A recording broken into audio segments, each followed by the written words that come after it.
10,4 கோடி தாலி.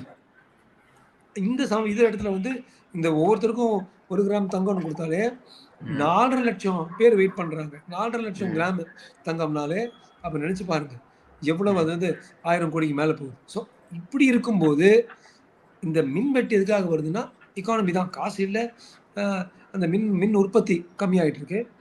இதை வந்து அவர் சரிப்படுத்தணும். அது ஒரு டாப் ப்ரையாரிட்டி அவர் எடுத்து பண்ணணுங்கிறது நீங்க சொன்னது கரெக்ட், நானும் ஒத்துக்கிறேன்.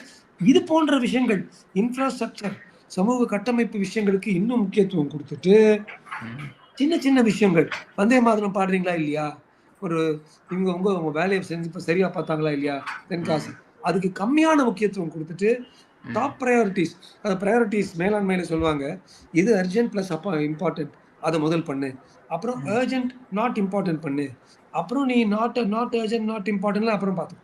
இப்போ மக்கள் புழுங்கிட்டு இருக்காங்க வெயில்ல, சூடுல. இப்போ அவர் பார்க்க வேண்டியது ஃபேன் ஓடணும், மின்வெட்டு வந்து கம்மி பண்ணணும். ஸோ நீங்க சொன்னா போல இதுக்கு முதலமைச்சர் அவர்கள் கொஞ்சம் டாப் ப்ரையாரிட்டி கொடுக்கணுங்கிறது என்னுடைய பரிந்துரை.